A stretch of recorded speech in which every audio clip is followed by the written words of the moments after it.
Okay, well, it's 7:30. I keep sniffling now because I just watched a video that made me super emotional. Oh, I swear, when I see these dogs that are so highly trained, and this was a army video with a, it's gonna make me start crying even just to see it again. Fuck, in my head. Is, I don't know why. It's like, fuck, these dogs are, I don't know, another level. Which, by the way, I don't know if I had already mentioned this, is, my daughter was like, how old is Stella now? And I was like, I don't know. I think she's 6.5, but I swear I keep having 8 stick out in my head. But it needs to be added from her date. I need to, you know, can you look on Instagram and see where her baby pictures are? And she goes, oh, I can look on my phone. So she goes back and she finds the baby pictures and we added up. Yeah, Stella's about to turn 8. So I don't know how I keep losing whole years. I did that with the little girl next door too. It was her birthday. And I was like, when's she about to turn 4? She's like 5. Now she just turned 6. And I was like, it's just weird. I don't know. But again, that just shows me that this is something that really has no relevance to our existence. This birthday thing, which I think is kind of, it reminds me, this is kind of funny. Because back in my days when I was really dysfunctional and, you know, by all appearances, I liked myself, but you didn't live inside me. And everything was just wacky in my life, horrible relationships and stuff like that. And it was with number 3. And he was the one who was, I wish I would have been stronger to be able to just really push, but it was constant. When I was trying to push him out of my house, he wouldn't go. Where am I supposed to go? The shelter? I'm like, yes, go. I don't care. Go to the shelter. Go anywhere but here. And he wouldn't go, and he wouldn't go.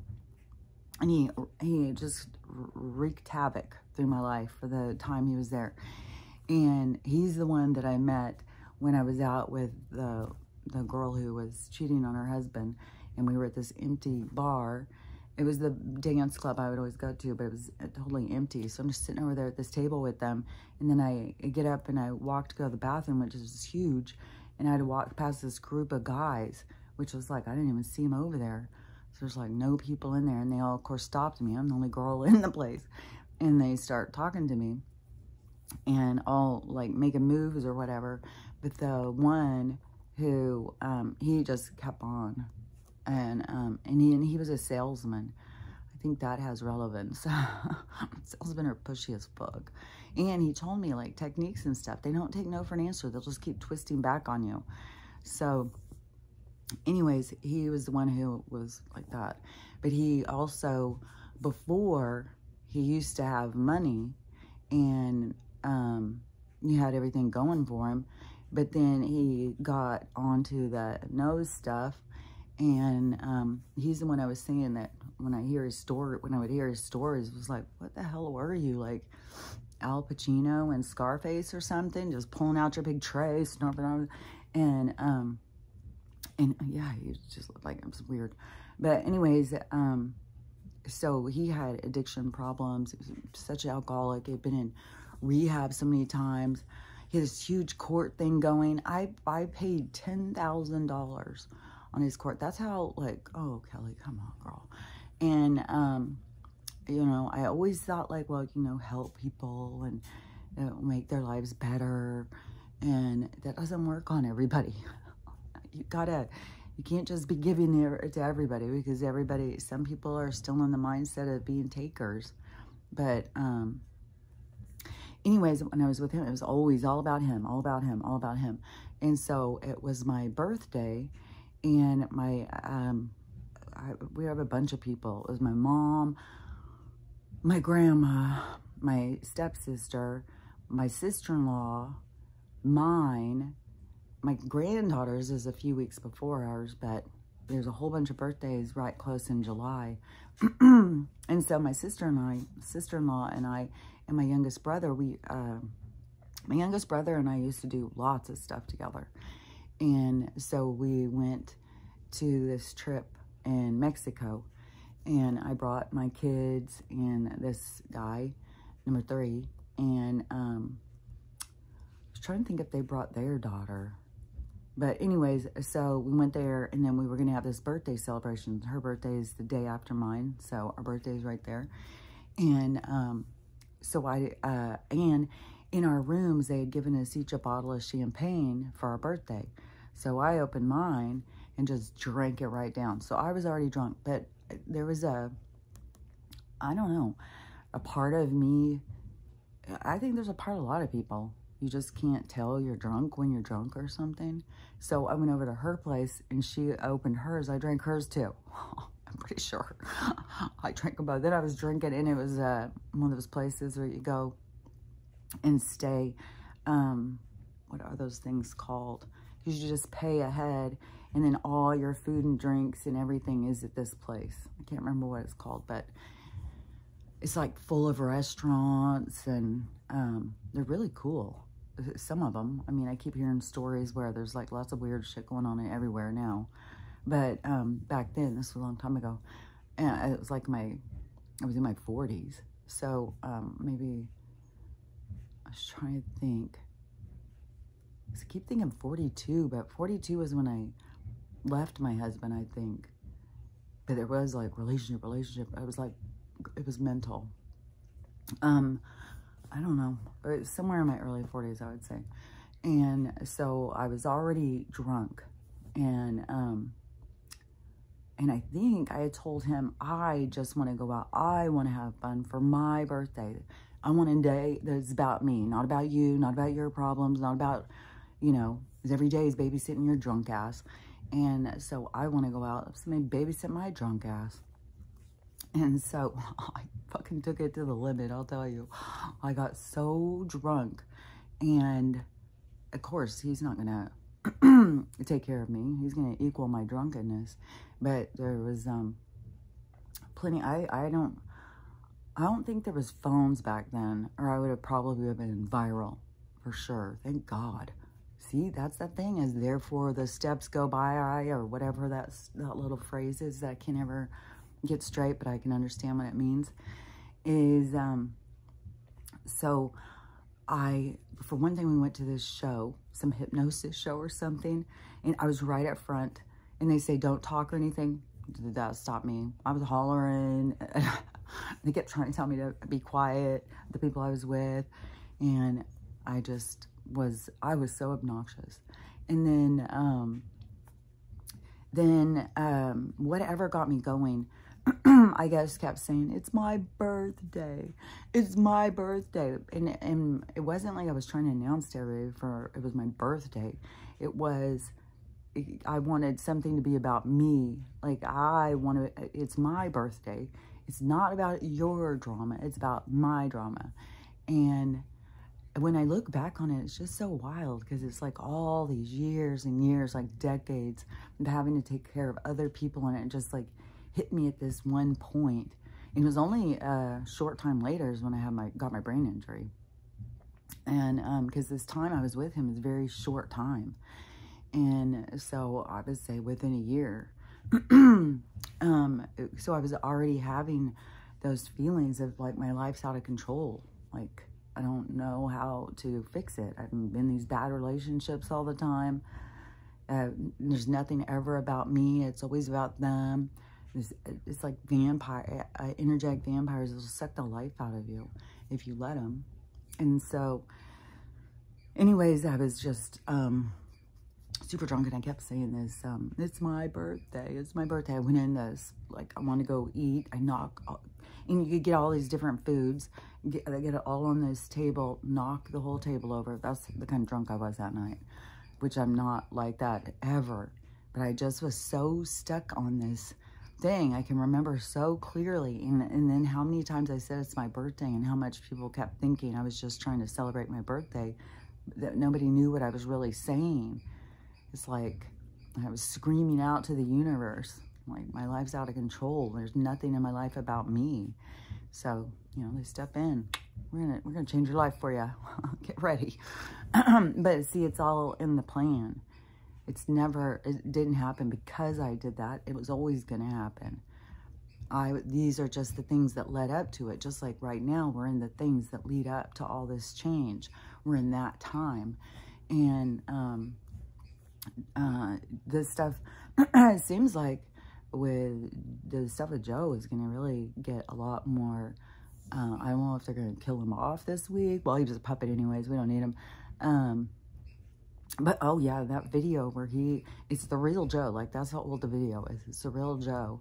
And I don't know if this is when they were out, after Obama had picked him as a running mate, which was completely odd. If you were following along, which I was a Democrat back then, and so I was following along, and it was so weird. It was like, why would he pick him?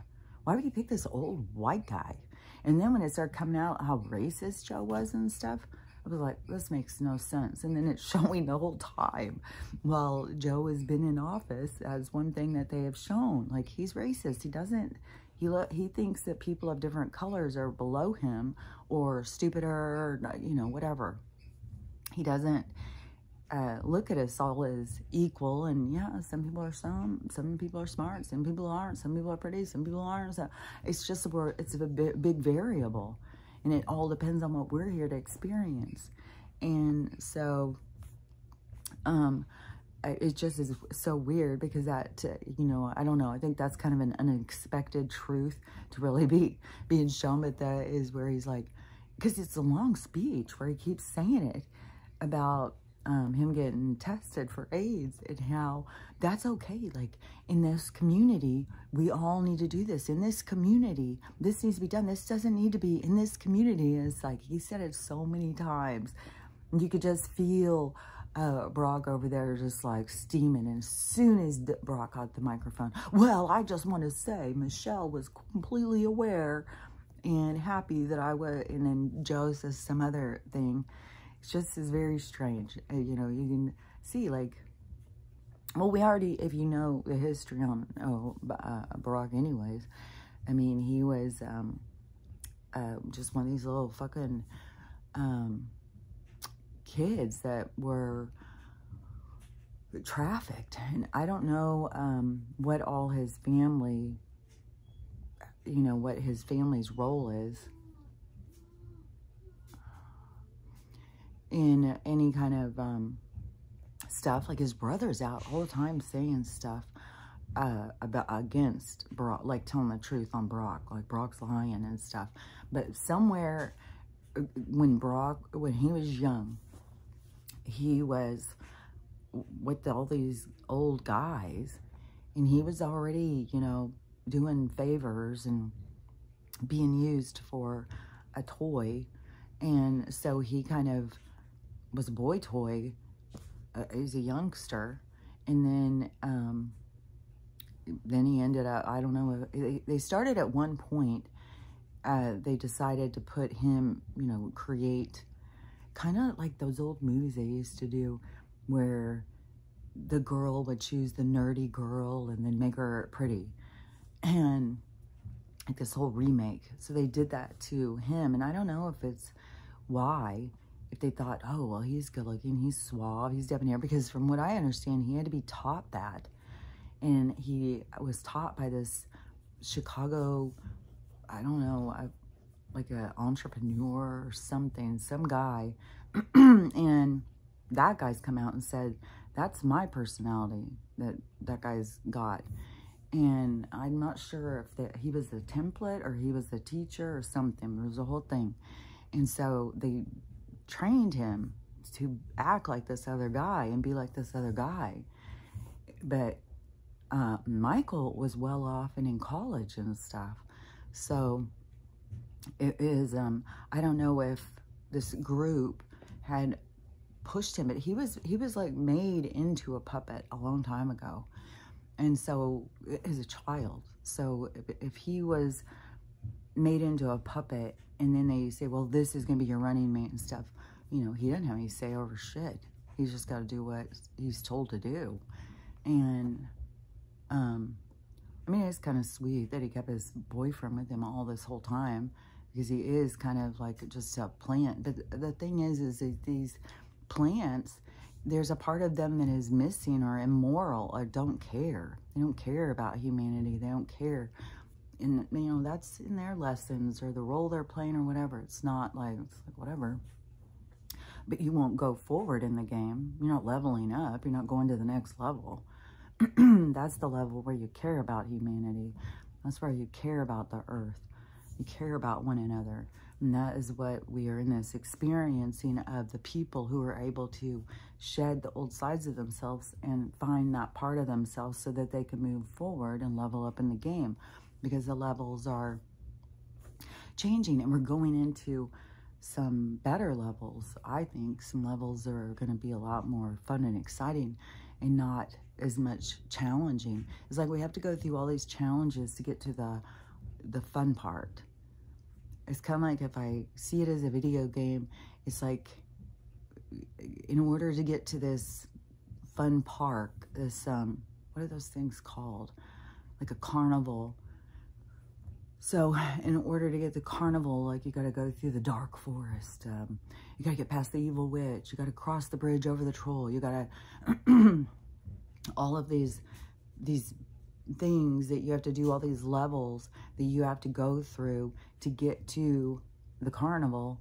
And then once you get to the carnival, then you get to have this experience of doing a lot of fun things. You get to, you know, try doing the little games, doing the rides and stuff. And that's what we are doing right now. We're going over the bridge, going through the witch forest, going over past the trolls, all that stuff. Which, supposedly, I think it was, where was this at? I keep picturing like Eastern Europe. I can't remember what country it is. It's on the ocean, obviously. But a giant squid washed up on shore. It's huge. I've seen other pictures where these giant things keep washing up and people say, that's AI, that's AI. So I don't know. I mean, they aren't reporting on this stuff because they don't want us to know, like, this world isn't what they told us. They lied. And so they don't want people to start waking up. But everybody is. It's the energy that is around. And somebody was just telling me that the person that they're with is was saying that they had jumped timelines and that everything was seeming better or something. And so I want to say, when you think about this, like you're timeline jumping, like I've jumped into a timeline where things are better. No, you can look at it that way. You can look at it however you want to look at it. But what I'm going to say is that you have brought yourself into that energy where that is already in existence, where the rest of us are already in that, then you are going, that's like a leveling up. So you are getting into that energy. Because to me, this energy, which I can't tell you how many fucking magical things happened even on the drive and stuff. And then, and every time, you know, I look over, it'd be 144, 114, it being that thing. I've noticed too, 17s are a confirmation.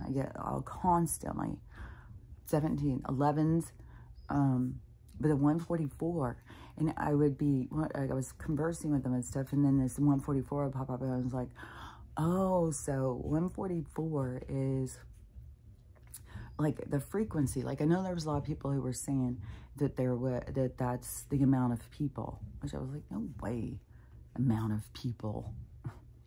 That, and this many people, there's 144,000, and they're the ones that are going to be saved. It's like, this just sounds like more religious propaganda. But it is more of this frequency thing, and I had heard other people start saying it's about this, there's 144 frequency, and that we're changing into that or something. I don't know, there's a whole bunch of people saying that kind of stuff. But what I had noticed is when I was, so I started asking them and conversing about it, and so that is what I got from it. It is like a frequency, like you're in, it's like going into a room, and that's the frequency. But we're like changing everything into that room. And so there's more and more of us that are changing into that frequency, which that helps everyone else to set a standard of behavior, so it changes how they look at things. But there's ups and downs in that, because when things are going in a certain way, if you haven't healed, you're gonna be triggered by things. And so there's still a lot of process you have to go through. Just because you're in that vibration doesn't mean like everything's set. Like, oh, you got over it, now you're in the winning. But to me, there's, I'm sure, a lot in between. But in the 144 one, where it kept popping up, I was like, man, you can just kind of say, this is what I want, and just expect it's going to be there. Like, I was like, it was crazy. I was like, man, when people say, yeah, my manifestations are coming right to me, and I'm not talking about big things. I'm just talking about, you know, like teapots and stuff like that. Things that's like, oh, I really want that. Oh, this could happen. I want this to happen. Like, it is something different. It's not like, oh, everything now I'm suddenly successful and now everything worked and I just jumped into it. No, you're still going towards it. You're still working towards it.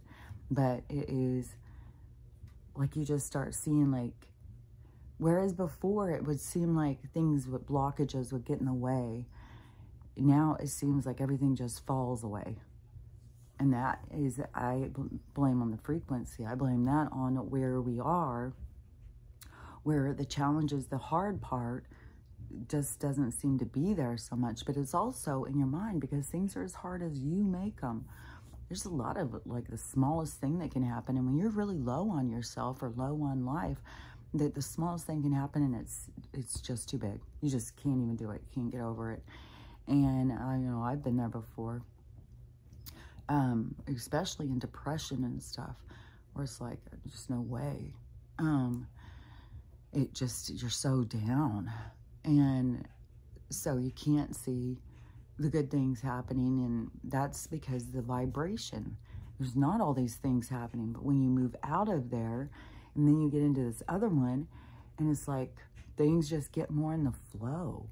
Like, when you get in the flow, then you start seeing there's a part of life that's in the flow.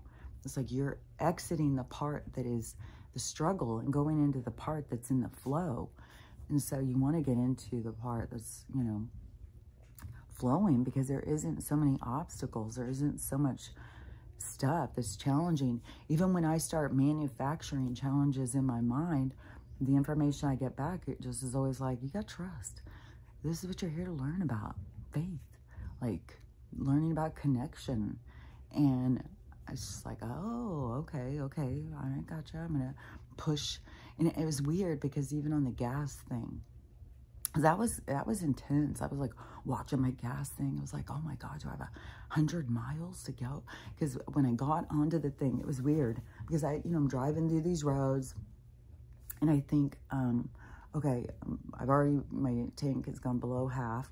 And so I'm thinking, okay, so when I get to Luxembourg, or whatever it's called again, that I will get gas, and then I'll go up the pass, because when you're in the pass, sometimes, you're having to floor it practically to get your car to be going up. The good thing, though, that I was really feeling or aware of was how much downhill that I had.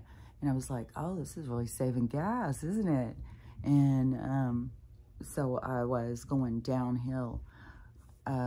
And then I was not giving gas then. Then you're more of like letting go and trying to brake so that you don't go off the side of a cliff. And it was intense cliffs up there, man. Which always give me anxiety, just like at Mount Rainier. I know I've gone off a cliff before in another life. I think probably more than one. I was another dream that I repetitively had as a kid. I would be going off the cliff, and then I'd feel myself falling and wake up. All the time. Every night that happened. And I know that happened to a lot of people. That's why I say, I think a lot of us have gone off cliffs. I think it's kind of the test. Go on some cliffs and see how you feel. Gives me such anxiety. It's like, I feel like my heart, like, I feel like I can't breathe, and my heart is pounding so hard when I go up. And just driving and having the awareness the cliff was there, it gives me such panic, like, oh, I gotta stay on the road, stay on the road. You don't want to go off the cliff. So I feel like, yeah, but the vision I was shown was that one time when I went off the cliff, I was a horse and I went off. And so I don't know. That's the thing is, you know, you could have been an animal. It could have been anything. You could have been in a life as a bird and somebody shot you and you had the experience of falling. And so you have that feeling, but you don't know where it comes from.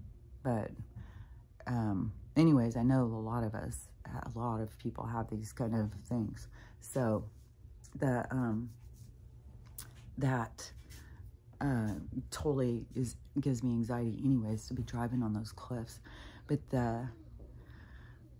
so I just would keep trying to keep my mind, you know, focused over here. Oh my gosh. Stella, do you want to come in? What are you whining about? See, this is what she does to start trying to put pressure on me to go walk. And yesterday, we went later in the evening, and fucking Max, he has figured out how to do the neighbor's doggy door.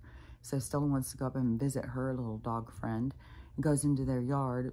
Well, Max gotta go right there. And then he just goes right into their house. It's like, dude, God.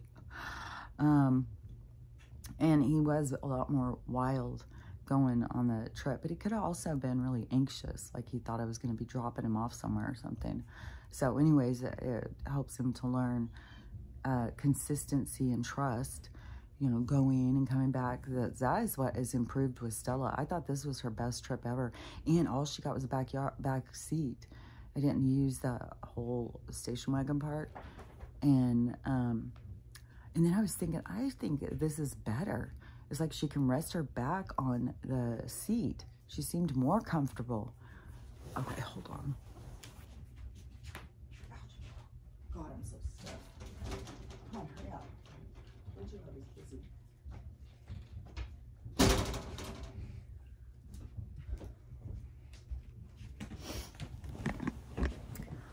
So I can't remember what I was gonna say. What was I saying? So, oh yeah, because I got this seat thing to put in the back, and it's more hard, and so it's like she has a flat surface back there, and then she has a seat to lean on. But anyways, it seemed better, and then she just is, man, I was really surprised when I found out she's about to be 8, but then also I was like, no wonder she's so smart. Gosh, dang. I can't believe how people just give their dogs away like that too when they get older. Which, you know, I mean, Winston definitely challenged me. And but I still, no matter what, you always look back and you're always hardest on yourself. Like, I wish I would have done better. I wish I would have done that. Like, I wish I would have known about the horse paste when he got sick. If I would have known, it just makes me sick. Because if I was no way going to put him through surgery and chemo. Like, fuck that. But I didn't know on the horse paste at that point. I could have been treating him with that. Sad. I didn't know that that's with a lot of people. But there's going to be so much. I mean, there's a lot of us with pets that we're realizing. But then there's also a lot of people who are going to have people who have died, where they're going to have that realization.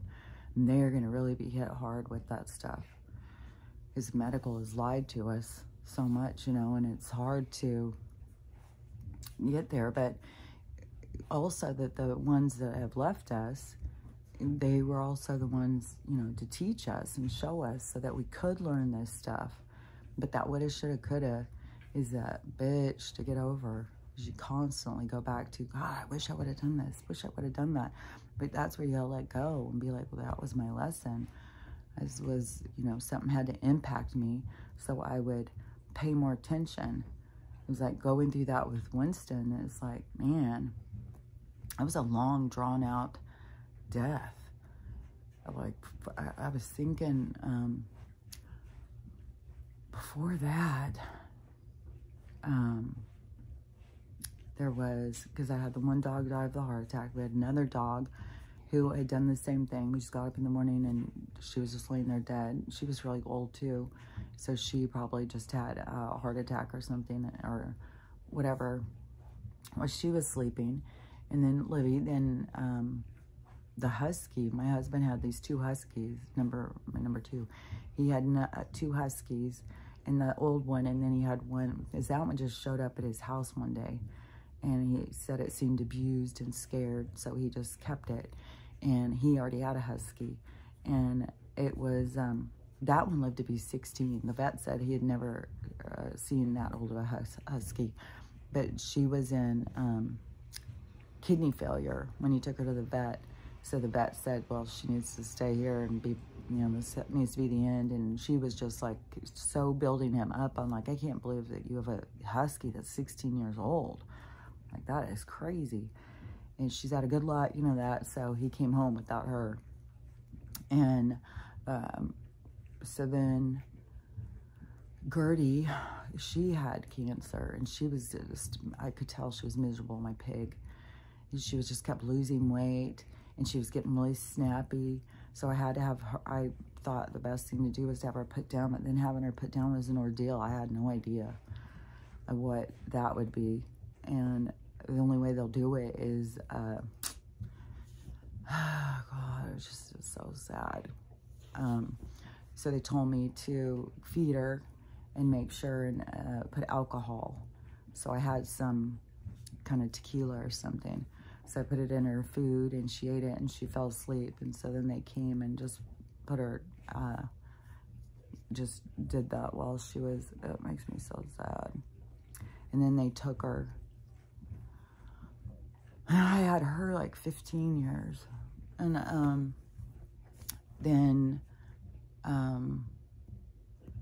then I had a little tiny Shih Tzu, but he went quick going in the bathroom on the floor and I couldn't handle it. So my mom took him and he lived for, I don't know, he lived a long time and then he died, but he had lots of problems. Like, she loved that dog.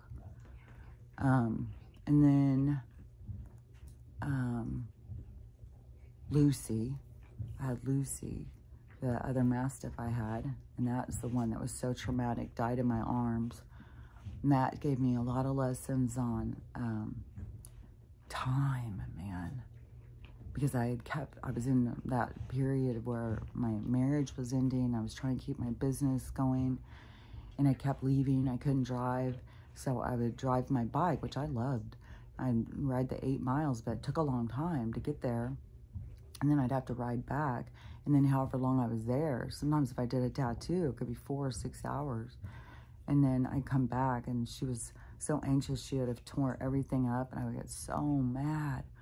But then, you know, she died and I started figuring out things to do. Like I'd leave her things to tear up so she didn't need all the furniture and stuff.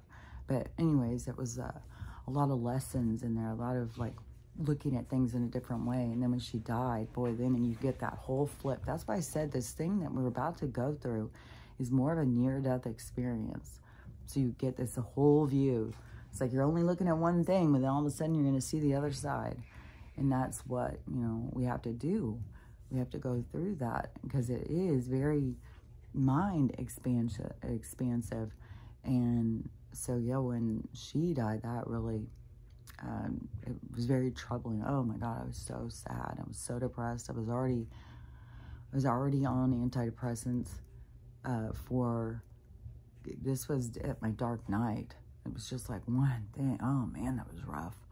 And then Winston, I let him go to, as long as he didn't have any pain, like he was fine. Like he would just get up and he would just do, but then once he started being like he was in pain, I couldn't take that.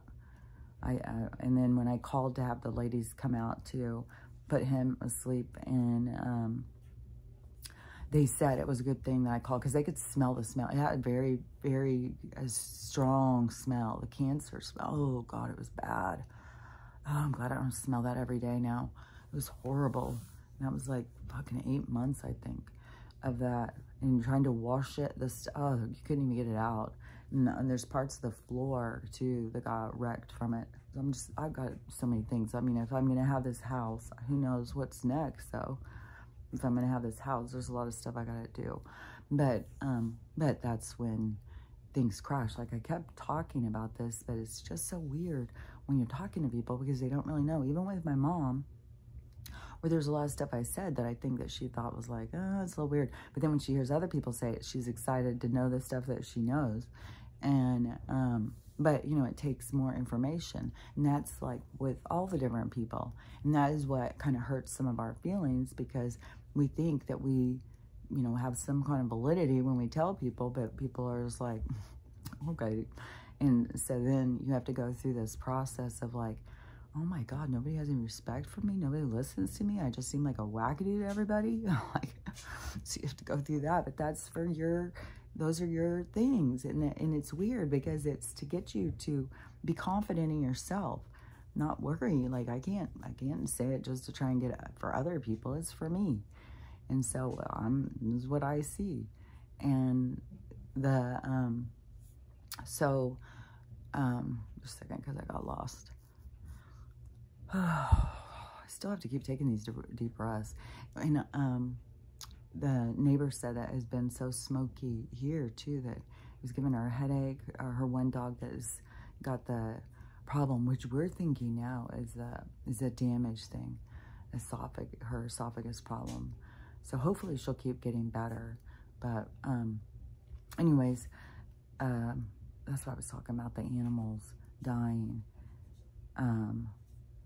And how, I don't know, some are, like when my mom's dog ran out and got hit, and she was so sad, and I was like, it's so much better than a long drawn out death. I can see the point of the different kind of death. Like, there's the quick, tragic, like all of them have a different energy, and the energy is for you to grow. Like, when somebody has a long, drawn out death, you have so many things you go through, you think about, you process through, and so do they. And so there's a point to it. There's a purpose. It's not just like some people are punished more than others. Like, you chose this. This is the life you chose. Nobody forced you into this life. You can't be forced into one. You have to choose it. You're the creator of it. And you have to... And I don't even think that we're like how you would think, like it's like the army or something, like recruiting us to go into these hard lives, but it's not like that. We jump right in because this isn't real. And our real self knows it's not real. So what is there to fear from it? That's where, to me, you got to attach or connect with the part of you that knows this isn't real, so that you don't feel so overwhelmed by what it feels like when you look out and you see. Now, and one thing too, I had talked with my mom about, and some of this stuff I may repeat it because I don't remember, but that whole body dysmorphia, is it really is making me, the more and more that I realize, like, oh my God, I had such bad body dysmorphia, but I think it's so common. I think so many people have it and don't even realize. It is so different to be inside your body and be looking out, because it is based on how you feel about yourself. So whatever your physicality represents to other people, it doesn't represent the same thing to you. So you are seeing something different than what they're seeing. And that was hard for my mom to wrap her mind around. And my mom is very, I want to just say shallow or something, but she's very superficial. Like, she's very into, oh, that person is very pretty. So they, you know, kind of that thing of like they're a good person or something. And so I was just having some conversations go through, but I don't need to say a real conversation. But so she, you know, sees like this thing at the surface, and it was something that I didn't see so much. Okay, this was one thing. Okay, so my mom, so we're in the pool thing, and my mom starts, and my third daughter, so she's the third one in line. She's the second or the first daughter to the second husband, though. So she's got kind of characteristics of an only child. So she's not just a middle child. She's also, not an only child, a firstborn. So she's also got characteristics of a firstborn. I think she's got more characteristics of a firstborn than she does of a middle child, but she still has a middle child too. So, but that's how we're all so unique. But anyways, so we're in there. My mom is just carrying on about these really super ugly boyfriends I had. She's just going, so ugly, the ugliest guy I've ever even seen in my life. So short. She just was, and this was when I was younger too. Like, she had, you know, that guy's the ugliest guy I've ever seen. Like, well, I'm not trying to look at it like that. I'm looking at it as something else. I'm trying to not be shallow. I'm trying to, you know, look past certain things. And but so she starts in, and this is stuff I had heard when I was younger. So she starts telling but we're all laughing, you know, it's funny. It used to hurt my feelings, but so we were laughing about it. There was some stuff I was cracking up really hard. And so she was saying about that you needed, you know, I was going out with all those like short, ugly guys. And she was like, you needed to go out with somebody, you know, was more. And she's like, you were like this tall, willowy. And I said, you know, I always thought I was like this, like a, I don't know, like Shrek girl. That's what I imagined myself more as. And it's just so wild how you see yourself and how other people see something different.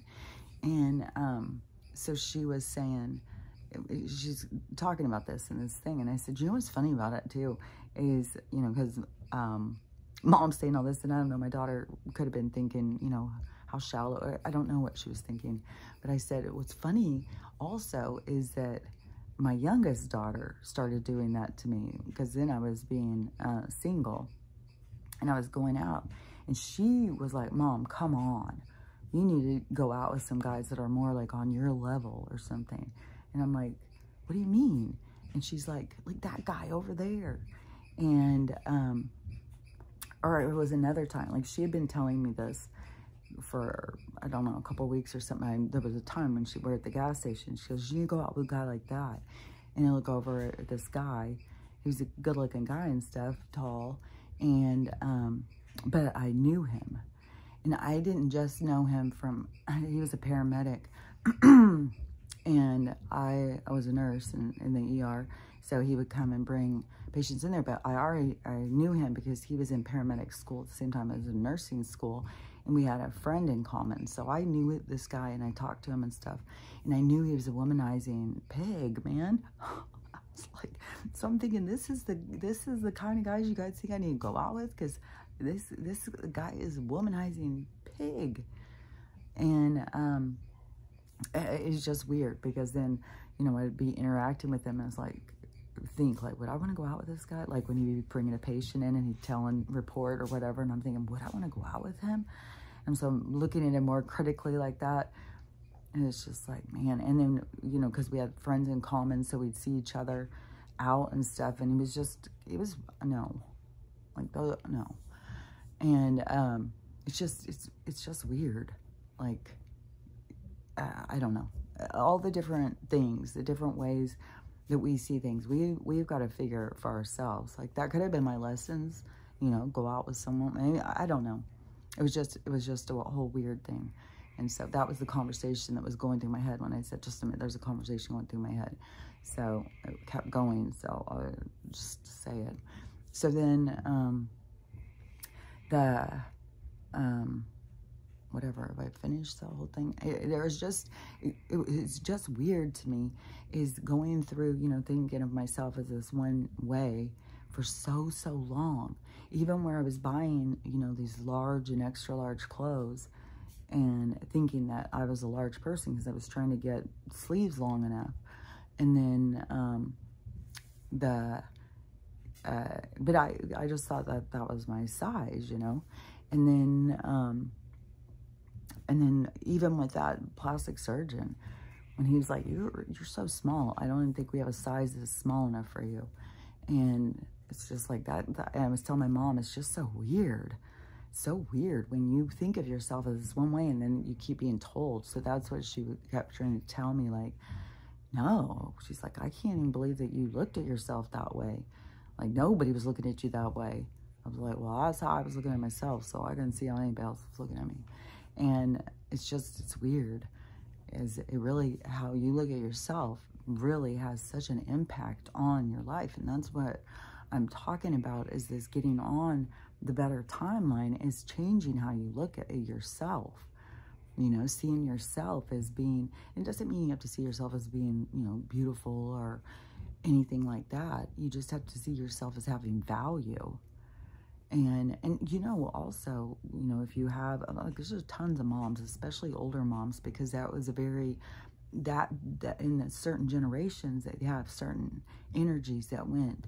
And there was a very shallow part of that. It was all about glamour and stuff. But it was also, you know, I mean, you could take a girl who typically, like, maybe we wouldn't think was, like, so gorgeous or anything. But back then, it was more, you know, you fixed yourself and stuff, then you were beautiful. So it's more of the civilization, the collective, the group that goes along who determines those things. And so even when they sit there and say about beautiful, beautiful, beautiful, when we think about beautiful, we start thinking about, oh, their eyebrows must be this, their eyes, you know, like, to me, it's like beautiful, beautiful. Like, the standard of beauty when I was growing up was like Farrah Fawcett, Jacqueline Smith, like these women who were aesthetically put together with all these beautiful parts, and they all matched or something. And they even did this thing at that time where they did this whole measurement thing. They put this thing over her face, and then they said, well, a face is beautiful if everything matches. And so then I would look at my face and I'd be like, oh my God, nothing matches on my face. And so you get all caught up in, like, oh my God, my face doesn't, nothing matches. I'm the weirdest looking person. So,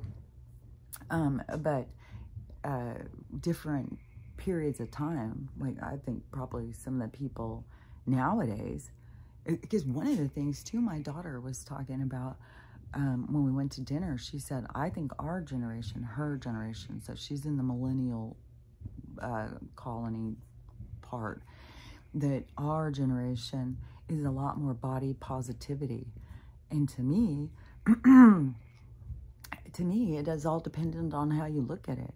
And each generation is here to look at things differently so we can all learn from each other. Because to me, it's like, yeah, we should all be positive about ourselves, but we shouldn't be to body positivity to the point of unhealthy. Like, yeah, we have to me, I come from this other era where it was all this aerobics, like Jane Fonda, Richard, what's his name?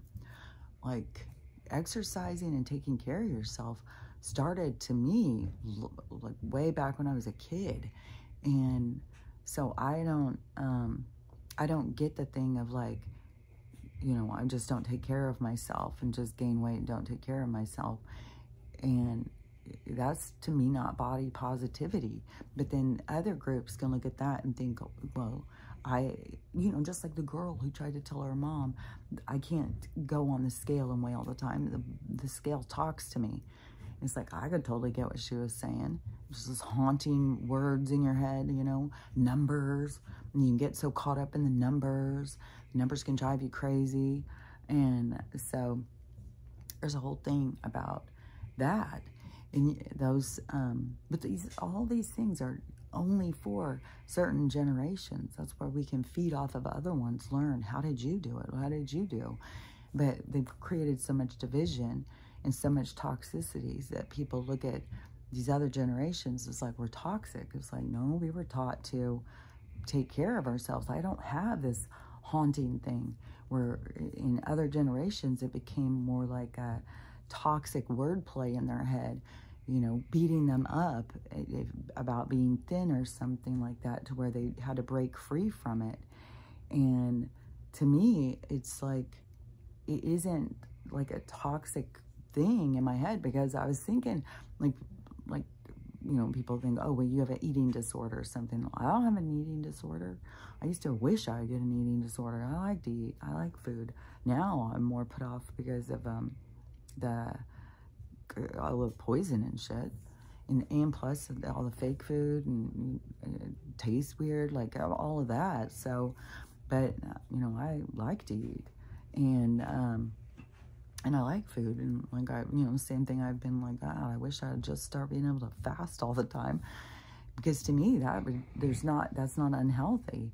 But it is like every generation probably wouldn't be thinking that. They'd be thinking, oh, that's a toxic thing, not eating all day. It's like, yeah, but look at the medical stuff about, you know, people are healing through fasting. Like, we need to let it, and all this stuff about our bodies need that, because they regenerate. And it needs to be pushed like that to regenerate and stuff. Like, we're going at it wrong.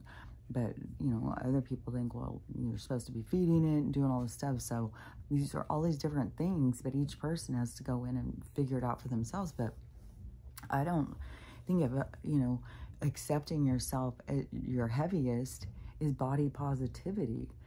And I think and plus, you know, if it's really body positivity, then you won't be bothered by anybody else's body, because everybody's body is, you know, we should be positive about everybody's, and not just ones where they feel like they're kind of trapped and they don't know what to do because they've gained weight or something. So to me, back in the 70s, it was more of, you know, don't gain weight, you shouldn't gain weight. It was very stressful when you start becoming an adult and gaining weight. And that is when I started having more body dysmorphia and stuff like that. And I kept thinking I was much bigger, because, you know, if I did, you know, ate regular like how I eat, then I would be told I was toxic, and told I was anorexic. I'd be told I was anorexic. And then, but anorexic people don't eat, and they don't like to eat. That's why they're called anorexic, because they have a thing that they don't want to eat, because food is gross. And then there's other people, you know, they don't want to eat is because, well, I'm too heavy. But all these things are so meshed in together. Like, you have to separate them. It's almost like pasta that's been cooked too long, and you got to fucking separate it out and figure out where you stand on these things. And then you don't want to just stand like a general on the top of the hill. Everyone, I've won, and this is how everybody needs to look at it. No, you just got to find peace for you, how you look at it.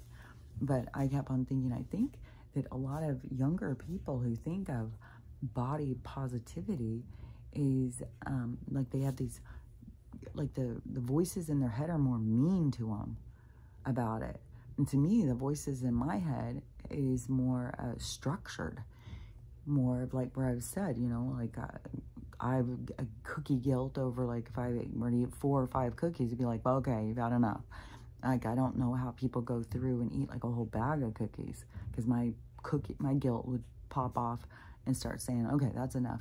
And that wouldn't stress me out. But that's what I'm saying, is that some people, I think that's really stresses them out. The battle over this food thing is a lot bigger in people's minds than I think that, you know, I think that we can see it from generation to generation and generation, that there's something that is very toxic about the whole thing. And right now we've reached this really pinnacle point, like where people have gotten themselves so heavy, and it's affecting their health, their self-esteem. And like, how is that body positivity when I'm seeing these girls who are overweight? I would say they must be millennials. They must be that age range. And they're in there crying, I hate myself, I'm ugly, I'm disgusting, I'm fat. Because that is what's inside of you. And that is when you're trying to police yourself, you're trying to not get to that part. So it isn't, I don't know. I don't know. I don't feel burdened by those voices in my head. But also, if you have a lot of dark energy attached to you, those voices can be a lot more mean and bitter. They can say things that are a lot more hurtful to you. and I know it is very stressful for a lot of people because they feel like, well, I'm hungry, I've got to eat, and then they eat, and they gain weight, and then they become frustrated because, you know, I mean, how are they going to not eat? That's toxic to not eat. And but the thing is what I've come to realize is it has something to do with healing. Like if you are, it's like you got to go through this thing to figure out what it is. Why are you eating? Like break it down more. Why are you eating? What are you eating that for? And because I eat all the stuff I want to eat. Like, I mean, I still got cookies. I go to the gas station, get their cookies now. Oh God. And it, you know, it's probably got so much bad stuff in it, but making them myself and having that flour, it's just like, well, if it's gonna be all this shit in the flour, like, might as well go fucking pay and get these cookies that are really good. And so anyways, but there's people who think, well, that they can't eat any of the stuff that they want. And to me, it's like, you can eat all the things you want. You probably just need to eat less of them. So you need to have that part of you that says, okay, you've had enough of that. That's this connection with your mind, body, spirit. But that also has to do with you telling your body where you want to be physically, and then listening to your body talk back to you. But the people who, you know, eat and then they are getting sick, like they're having ailments from eating too much, like diabetes, high blood pressure. There's a lot of different stuff. Like obesity is like on a lot of, I bet you it is at the top on cancer too, but it's on the top of a lot of things like you don't want to have, what is that, what are those called? Symptoms? No. Contraindications? Something like that. Something, so, because it used to be always smoking. Smoking was on all of them. And if you had this, then smoking, if you smoked, you would get all these different things. And that's kind of the same thing as with obesity. If you have obesity, you are open to a range of other consequences. And that is a part of like us taking our health into our own hands. But the part of eating is to decipher between when you're emotionally eating and when you're eating because your body really needs to be gassed up.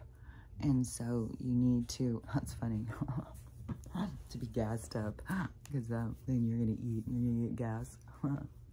But anyways, it is to give you energy, to gas you up. But that, so, and you don't need as much as what people think. But I was thinking, you know what it is? How they got people to eat so much more is restaurants and stuff too, like supersizing everything, making food bigger and bigger and bigger. Because like when we went to Spain, and like you go get food and it's tapas, and it's like this mini food. And when you come from America, where it's supersized, and you go eat this mini food, it's like, this isn't going to fill me up. What are you talking about? I'm supposed to eat a stick of asparagus? And like, they have these little tiny food things, but they're really good.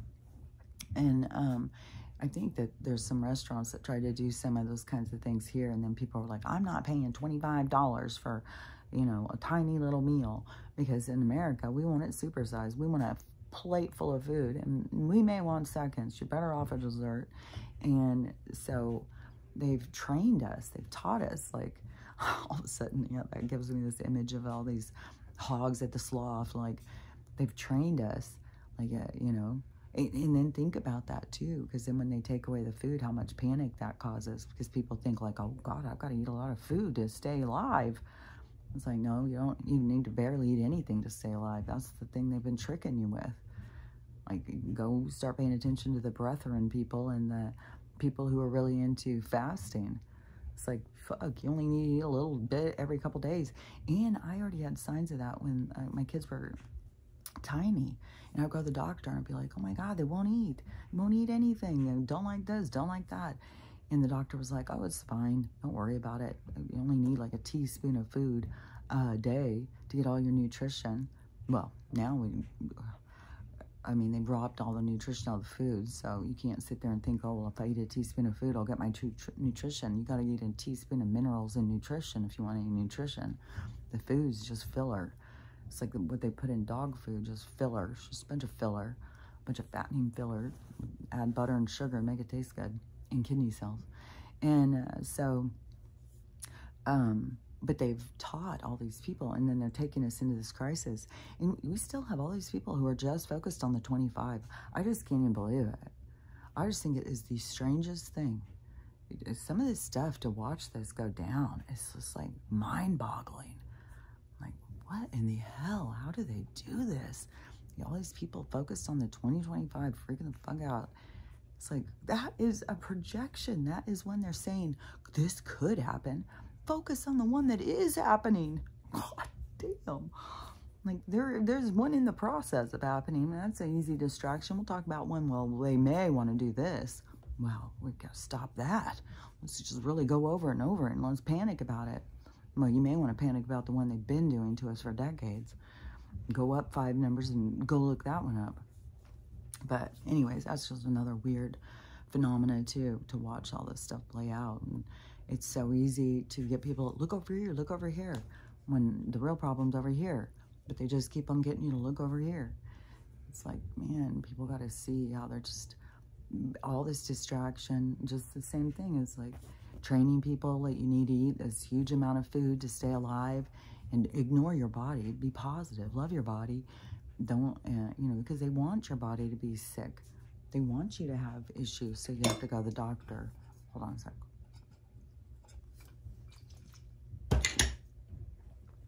So they want that for you. So, I don't know. Probably they wrote it probably in the 2030. If you go in and read it good enough. But let me think, because I was thinking, so now on the thing, they're saying they're going to stick Kamala in. Like, that's our new person. And then I heard, some Dems, it was the same reaction as what we had over the Bernie thing. So, see, like, fuck, that's so crazy. That was like 2016. We're going to go through a whole nother one. They all get tricked through that one. Then we get to this one. And now them pulling out their only candidate and sticking in another one, and them not getting a say over it. It's like, well, that's what we went through already.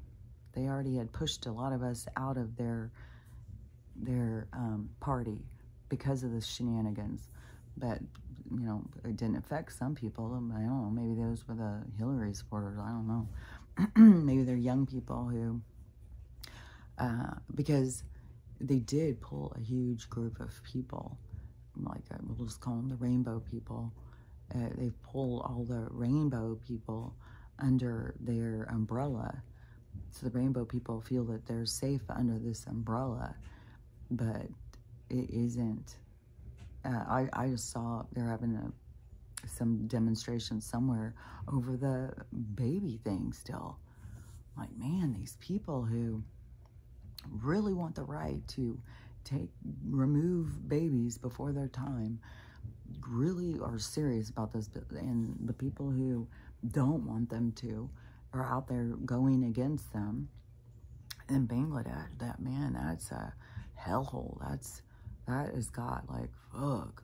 They've already, if you are out there protesting, it's shoot to kill. They don't, they've already killed a bunch of protesters, like, and so I think there's like 114, what I heard yesterday was 114 dead protesters, and they had orders to shoot to kill. It's a total war that's happening there. And from what I understand, which I don't know for sure, is that it was something about how work was structured, kind of like who can work and who gets the jobs. And then they did some kind of change that was going to make it where all these people weren't going to be able to work or have jobs. And they don't want it to be that way. So they're going against this other group who wants it to be that way. And so it's created the civil war. But the people who were going against everywhere are the ones who own the media. So they don't talk about, we don't get to know what's really happening. They own the government. They own the medical. Like, they fucking own everything. The people who keep going against us, they own the fucking police and stuff. So this is also in that part where, like, the cops have got to be turning on their moral stuff. You've got to be going out and, like, cops are just going out there shoot to kill. Like, you think, like, are you under some kind of mind control? Are you not feeling anything from the universe? Not feeling any guilt, any shame, anything like I shouldn't do this? This is what the energy is bringing in, is these big changes, because it makes you look at things differently. It makes you think about things. It's itchy some, and there is, it hasn't gone away all the way. Sometimes it just hurts. It's still there, and there's still, I swear there's trying to be one on this side. So we'll see. I'm just gonna keep going at it. But it's gotten better, hopefully. I don't know, we'll see. It could all of a sudden be like, brr.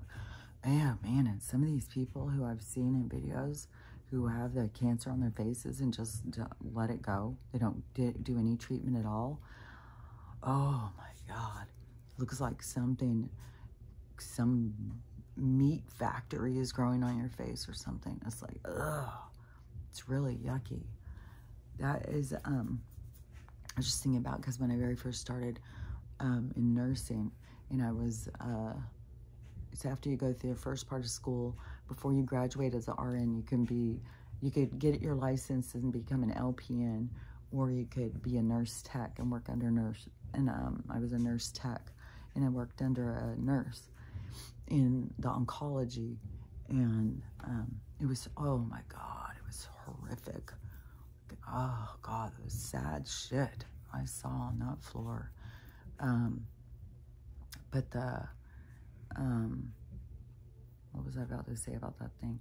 Oh yeah, because it was a woman who had lived rural, and she wasn't into doctors or going to the doctor or whatever, and so she got breast cancer, and breast cancer is on the inside, and it ate its way to the outside, and then it ate her breast away. I don't even know how somebody can, like, how do you even stay alive? Like, you'd think you would be getting so poisoned. I just saw a guy, I've seen a couple of these. It was just another weird thing. Like, watch out for things biting you right now. Like, fuck. So this is another one of a spider bite. He got bit like there. It looks like a brown recluse one for sure, because the way it starts eating you away. What was that one? I just heard of another one. Oh, the brown recluse one. But anyways, it's bad, and it will start eating the tissue. So when he went at first, it was just like a big red lump. He went to the urgent care, and they gave him antibiotics. So then it turned into, it opened. It was really disgusting looking. It was huge. And I said, you know, stuff about, you know, I could have necrotic tissue that's going to need to be excavated, and that will move down into your bone. You got to get in and do something. If you're going to do natural, you need to get on that shit, you know, and you need to know the stuff like oregano oil, castor oil. Like, he's shipping castor oil on that from the get-go.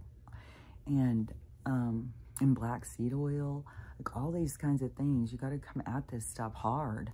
You can't just leave it. You got to take action.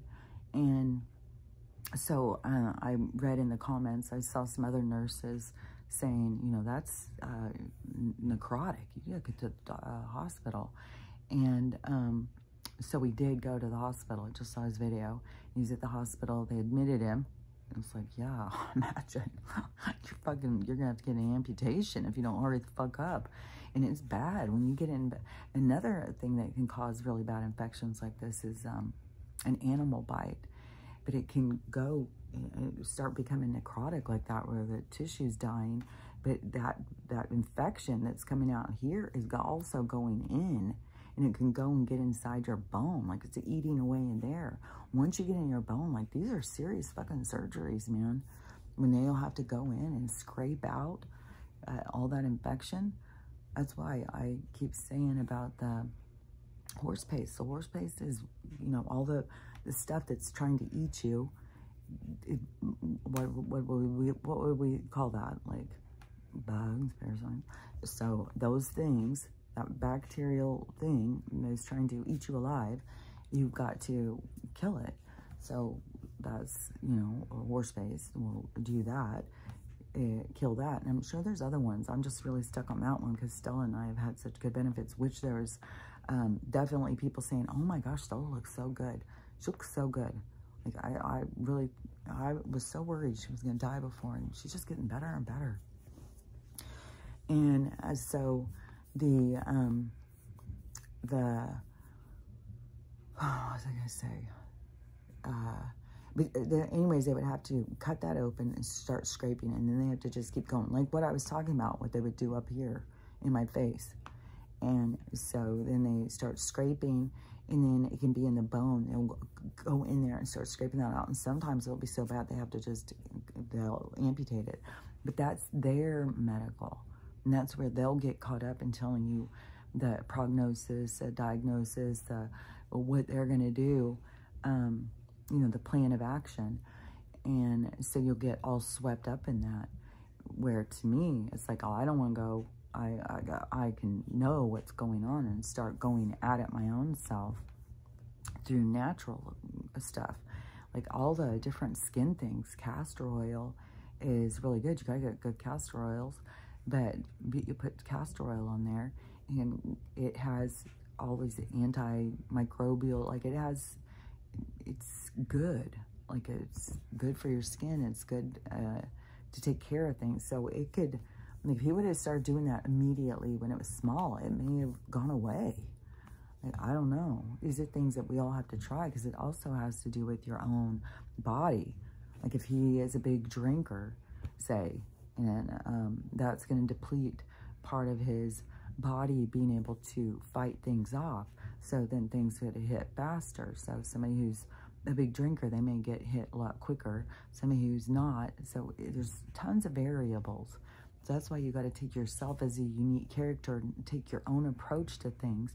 And that's why you need to, increase your library of knowledge, and also add in, natural stuff. Like you got to look into this stuff. But start doing it right away, then you may not have to do any other. Like even when it was just the lump, just the spider bite first lump. Now I'm thinking if they would have probably put oregano oil on it right away. Then as soon as that dried, put on some castor oil. As soon as that dried, put on some black seed oil. I'd be taking some black seed oil or whatever, any kind of, maybe oregano oil. I would be taking some stuff internally too. So you had both things. So you had the internal and external trying to meet instead of these bugs trying to eat you away. So anyways, but that guy's in the hospital, and I don't know. I like this thing because I'm going to hear, if it does keep getting worse. And because I've seen that in the hospital a lot of times too. People just get worse and worse, and then they'll start saying that they are, I guess they've got them a whole bunch of antibiotics and stuff. And then if it doesn't go, then they'll start saying it's resistant. But the thing is too, is our body heals different than what they try and do. Because your real healing is a little slower. It takes more time. Like what I've been doing with Stella, it is taking, a lot more time to do that. Like if I would have went in, had her tumor off the back of her leg just cut off, and there's so many things with that too, because then it releases bacteria out into your system, which I did see that when her thing went and she got sick all over and she had this whole breakout. And now she barely has any of those things. They're all getting smaller. She seems like her hips are getting better. And because all of that stuff would also create inflammation. So anyways, I'm still going to keep being a proponent for healthy and natural, and letting nature, and then also there's let nature take its course, because sometimes you're supposed to go. You're supposed to leave. Oh, and you know what else? I saw this girl, and I've been following her for a long time. So I've seen her say lots of different things, but I'd never heard this story before. So she said when she was a kid that she had some kind of a blood infection, and it was so rare and so bad that they took all her blood out and gave her all new blood, so a full body transfusion. And she said it was like 4 people's blood. And she said that they don't do that anymore, because that there was other weird things that happened to the people who got them. And so they stopped doing it. Most people started having, other memories. That was weird. There was just something on the porch. I didn't look. I could hear it. But sometimes the squirrels, maybe. But there's something living under my house, I think, too. Which should be, there should be some little thing. I don't think a squirrel would live in. I don't know what the hell is living in there. It's pushed stuff back, though. So,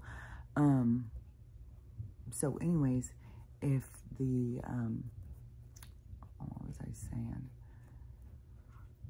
So, if an infection keeps going, I mean, some people are going to have things that are there to take them out, and then it can be, they're going to go through all this Western med stuff, and then they get to their life review, and they look at it, and they're like, oh my God, I was going to go no matter what, and then I went through all of this trauma and turmoil that they took me through to try and save myself, when I could have just found peace and let things happen naturally, but I fought it the whole way. So I think there's lessons in all this stuff. This, going more with nature, natural, and if it doesn't go the way it's supposed to, it's because that's supposed to be where you are going, is leaving. And so, it's, I don't know. There's no, Western medicine gives the illusion that they can save you from the inevitable, that they can prolong it, that they can make changes about it, that they can do something. But that's not true. It's an illusion. That's part of the trick, to trick us. Oh yeah, and for people who say they can't hear me very well, I ordered a microphone thing. It's supposed to come today. And they said it's like a little lapel thing. So I'll hook a thing on my ear, and it should make it where you can hear me better. So you guys will have to let me know if you can hear me better. But that happened when all the way back in 2015, let's see, I think it was 2015 or 2016. And when I started watching YouTube for, what's going on, what's happening. And there was a girl who I was watching, and I could not hear her at all. I would turn my thing all the way up. I couldn't hear her. I was like, is this her? Is she doing this? Or is YouTube doing this? Or what? But she, and then I was like, well, she does kind of sit far back, which is another reason why I lean in so much, is because she would be sitting back. I can't think of her. I think that she went from, her name was Mata Hari or something that she went by on here. And she has long hair, and it's real dreaded, and she seems real tiny. And then she's got her match guy with her. And if they're still together, I mean, this has been a while. And I haven't seen her in a while. But they were always promoting, because they were twin flames or something. They did look alike and stuff. And she said that they were so similar. And then, so she would have him on sometimes. And she was talking about a whole bunch of stuff. But anyways, she was so hard to hear. It always sounded like she was just back here talking like that. And I'd always be like, what? So, I don't know. I don't know if they're doing it, but that's why I'm always up here leaning in. Come on, guys, you hear me? But I did get a microphone, so if that is a problem, then, maybe I'll hear more scratchy of my voice then. I don't know. Maybe like a vibration. I don't know. We'll see how it goes. I didn't get a real expensive one, which that could make a difference too, but I wanted to see how it worked before I put a lot more money into it. So anyways, we'll see. But that should be tomorrow's video. I should have it today. Or maybe it's coming tomorrow. I don't know. It's this week. And so there should be some improvement on that. Let me think. If there's lots of, like, Colorado's got weird storms. Seattle had a really cool pop-up concert at a gas station. And if you see the videos, oh my God, Capitol Hill, that's where I went and got my explant. And so I was just recently there. So to see, like, all those people, oh my gosh. But I went to the Women's March in Seattle too. So I was already in the streets, like, I couldn't believe the amount of people. It was wild to be there. Some of that stuff is so wild to get to experience and to get to be there in that energy. And because I don't even know where we were in the line, which Gator was there. I was like right next to him and his wife. And back then I didn't know he was a creepy. If I would have known now, I would have had words with him, bitch ass motherfucker. But I didn't know, I was out there marching. This is back when they had the pussy hat things. And Madonna was saying she was gonna kill. It's wild too, because now that is all coming back. I don't know. There's a lot of backlash, I guess, like on Jack Black, and I don't even know what the whole deal was, because he's acting all innocent that this other guy in his band said that. But there's a huge amount of backlash. And I saw somebody talking about it. This is the, this turning of how it's going to keep going, of how people keep looking at things, is opening your mind and seeing more. And what was acceptable before is not going to be acceptable anymore. Like, that's what I was saying. Like, as people awaken and start setting a standard, we're setting a standard of change. We're not going to, it's not funny. That's not funny. That's not a funny thing to say. And especially with what's all going on in the world right now. And to so many people, then you just look like a sellout plant. It's like, it just makes you kind of creepy. So that is, that's going to keep going in that direction.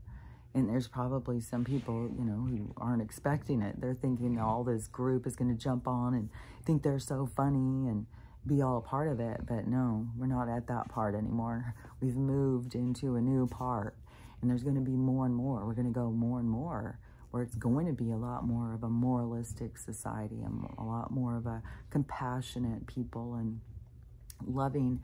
But there will still be, these different communities, because we don't all agree. We don't all think the same way. There will be, different communities. But I still say, even things like ripping your baby out of you before it's time, that kind of stuff is going to go away. There's going to be things that we're going to look at more of how sacred it is. Not, like everything we look at now is like, oh, it's a burden, oh, it's a problem, and I've got my mind, what I want to do with my life, and life keeps happening. What the hell is it trying to do? Well, that's what you're here for.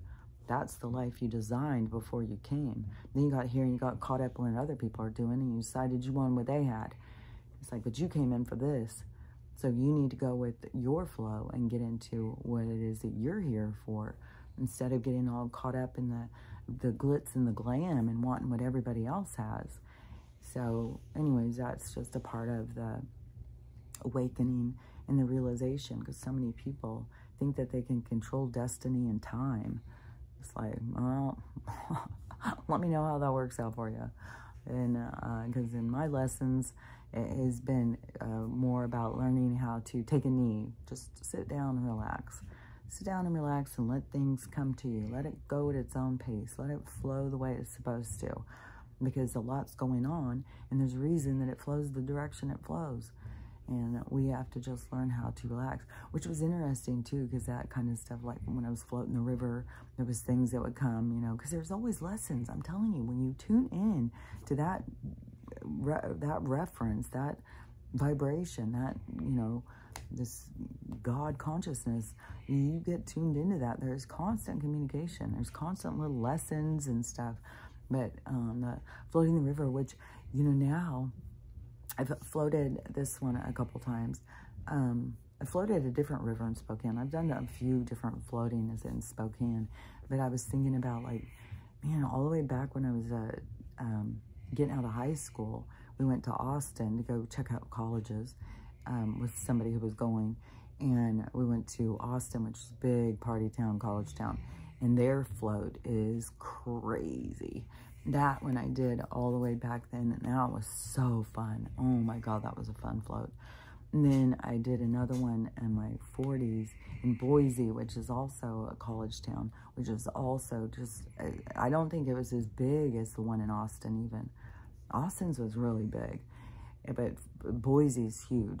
It's really huge. That river that they float, it's huge. And that is really, really fun.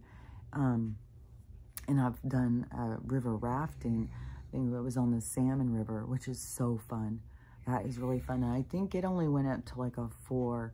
We didn't do anything that was like a 5 or a 6. I think you have to go like to Colorado. There's some other really rough rivers where you're really, you know, I think that you have to, you wouldn't want to just go do it and like, you know, to me, you got to have respect for nature and what it can do.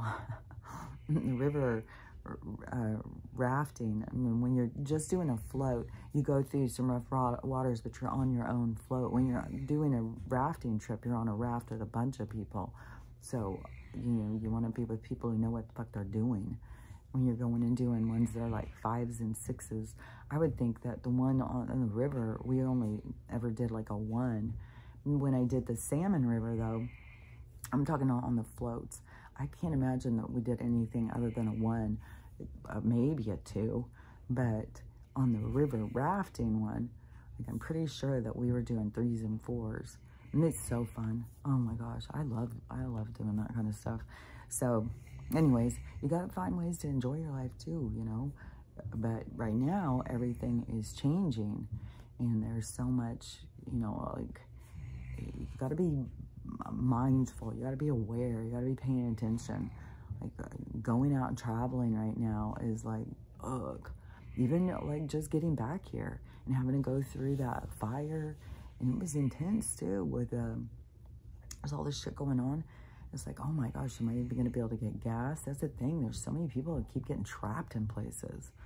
I saw a woman who went to go see her I think it was her daughter and her grandkids and her son-in-law or something in Galveston, and she drove like from Minnesota or something, and so she drove down to see them, and her car broke down there, and I don't remember all the stuff that she was having, like one thing after another. She didn't have the money to get her car fixed, she was trapped, and I think she maybe had already left from their house or something. It was a whole ordeal, and so, you know, there is lots of problems. And when you go out, if you still feel motivated to go do it, the problems you encounter are what is supposed to happen.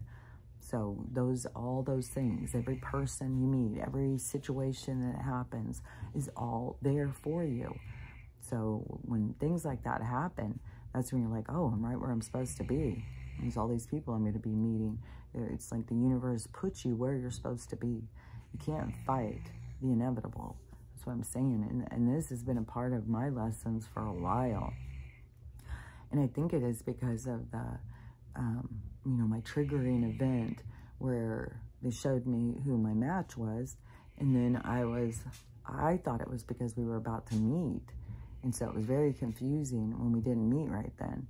And then things kept dragging out. And then there was like, I was going to go be around him. And then I was going to a place where he was going to be. And then the sickness happened and we were all locked down. And then I was like, what is going on? Like, you know, so I just spent a lot of time with my guides talking and stuff. And so that's where I've learned a lot about destiny and timing, and, you know, things are set in place, and you learn how to go with the flow. You learn how to trust. You learn how to have faith. You learn how to trust your communication. And these are, you're leveling up through this game, you know. So you just keep going as you know, this is all about learning, and everything happening for you are your lessons. So just keep going with it. And we all have different ones, you know, so just keep going with it. But yeah, and to me, you know, the jumping timeline thing, then that makes more sense. If these people who all think they're jumping timelines, that maybe they're just feeling these shifts in energy, like something with them has changed, because there's got to be a change. That's what gets me, is these people who are all like, I'm jumping timelines, I'm jumping timelines. Well, what's changed? What's changed? Where do you get the reference you've jumped timelines? Where's the difference? So when the people are saying things are different, everything's different, everybody's acting nice, everybody's, you know, that to me is then you've raised your vibration to get to this level now where everybody is that way. And you're just now realizing it. And it can feel really good, but there's still going to be these people who are going to come in to trigger you.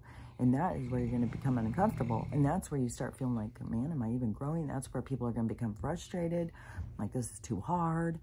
So that's where we're going to see as people start going into this timeline, if that's what they want to call it, into this energetic field, if you want to call it the 144, whatever it is. When you get into this higher vibration, it can be uncomfortable still. Like, it's kind of like put your toes in. Oh, it kind of reminds me, yeah, of the water, when I was getting in the water and it's so cold and you got to kind of go slow. Well, some people just jump right in, but even, you know, you just go little by little. That's kind of like what we're doing. We're slowly being acclimated to a new existence, a new reality, a new resonance. And as you change resonance, then it can become uncomfortable depending on what's inside you. But the uncomfortable part is to push you to release it. So there's parts when you go into that, you want to stay in that resonance. You want to stay in it. If it is 144, whatever it is, when you get into that, you want to keep staying there. You want to keep feeling good in that place, and just acknowledge and realize that when the lessons and things come, that you just keep approaching. Like to me, it's always go more mindful. Think it through more. Don't be reactive. In the lower vibration, we're just reactive. We're just reacting to each other. You know, it's my birthday. It's my birthday. You know, so we are just reactive. We're not, when we become more mindful and we look through things and we see, like, and we play it out. Like, it took me a long time to see, like, you know, why was I acting like that? And I was like, man, the thing that just stood out to me so much was like, nothing's ever about me. Nothing's ever about me, not even on my motherfucking birthday. And that's the thing, I think, is what the draw is for so many people to their birthday, because it's that special day when everybody's nice to you. Everybody's nice to you on your birthday. And so, anyways, I'm just rambling and rambling. But I'll be back to ramble some more in the morning. Just, you know, I mean, there's a lot going on. We could lose Joe this week. Some people's loss is another people's gain. So we could lose Joe, and so we could have some big changes. And when they're sitting there saying, oh, we're going to put Kamala in and stuff like that, I would just venture to say it's just to expose more of her crimes and stuff. We're not, this November party thing is not going to happen. I think all this stuff is going to lead to this falling apart, and it's going to lead more to smaller communities and more people getting involved. And we're going to shift out of this federal, like these people, like they want to go global now. They took it from villages into cities, into states, into countries. Now they want to go, you know, the whole goddamn place is under our control. It's like, fuck off. You guys went a little too far. Thank you for waking us up. Thank you. So anyways, just remember, all this is going on, and what you're trying to learn how to do is love yourself, love everyone, and learn how to have a loving day, because it is up to you. So anyways, I'll talk to you later. Bye.